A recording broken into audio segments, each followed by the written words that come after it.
is the Canon M50 a good beginner camera? In short, yes and no. But let me tell you why. So I've had my Canon M50 for almost a year now, using the 15 to 45mm kit lens, and I've gotten to use most of the options that the camera has to offer. I've played with the settings, I've shot in different lighting, different weather conditions, so I pretty much have a fair impression about what this camera is capable of using this kit lens. I've been able to get some pretty good photos out of this camera so far. I'll throw some up on the screen right now so you guys can see.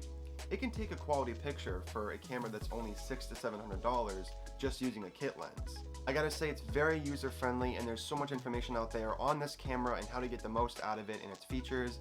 As for video capability, I've been able to get by doing detailing videos, talking head like this one, on the go movement, and it's handled pretty nicely. But here's why I wish I didn't get this one, and it's not what you might think.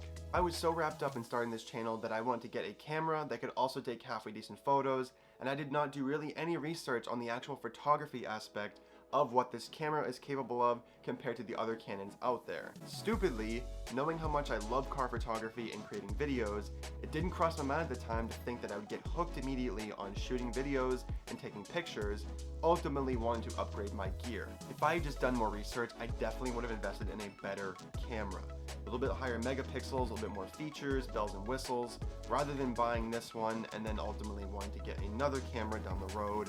I could have just spent the money right off the bat and got the nicer camera. I should have waited to get a camera that could take better 1080p and 4K resolution as well as great photos. I also didn't do any research on crop cameras versus full frame cameras, and knowing what I do now about the differences between them and the lens versatility, I hands down would have gone for a full frame, good camera. The Canon M50 does have 4K capability, although the autofocus struggles horrendously to try to actually focus on the subject, and it makes it really annoying when you're trying to film. Now the 1080p using this lens, the quality is okay. Sometimes it's a little sloppy, but I've been able to get by with it. Typically a lot of people I see that have this camera do change the lens out. Now I'm not saying the Canon M50 is not a good camera. It's a good camera for someone who doesn't want to continue to further their photography journey or further to get into higher quality video production. It's not really going to be ideal for someone who wants to go and dive deeper in like me and continue to grow with their content creation.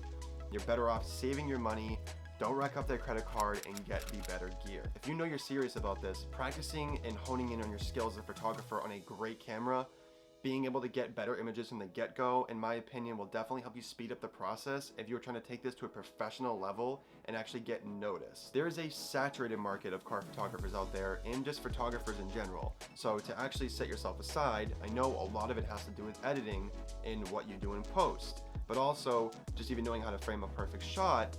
It's not always about the gear, and I know that. If the picture is garbage because the person behind the camera, even with a nice camera, has no photography knowledge, there's only so much saving you can do in post.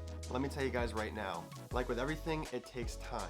And I thought that I was able to get my camera that's better than just my phone, dive in there, take some amazing shots, and I could not have been farther from the truth.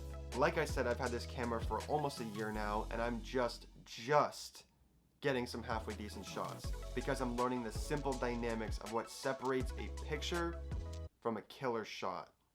How to get good angles, lighting, shutter speed, white balance, aperture, and how it all affects the photo. In the beginning, I thought it was all the camera's fault for the garbage shots that I was taking, when in reality, I just had no clue what I was doing with my settings. Trust me, I am still very new in the game and I'm learning new things every day, but I did take a lot of garbage photos in the very beginning, not knowing how to edit them, not knowing what to crop, and also not knowing when to stop sliding that saturation tab. But that's all part of the learning curve. After over a year now of researching the basics of photography, this goes back even before I got the camera, in shooting at car shows, shooting my car, shooting literally anything outside, creating videos for the YouTube channel.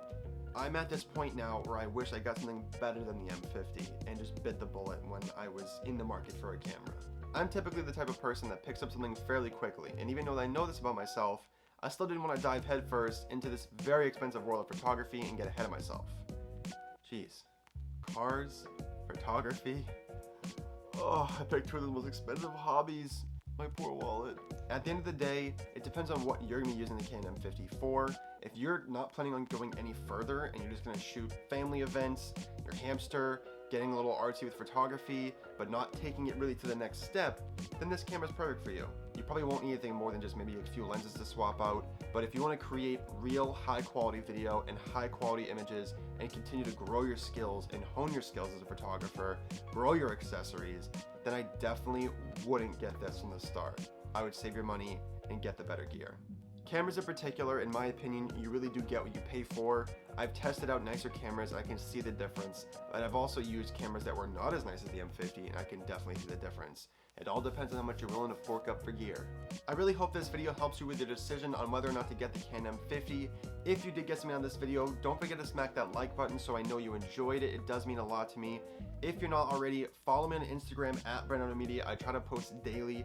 And if you're not already as well, subscribe and ring the notification bell so you don't miss out on any further videos.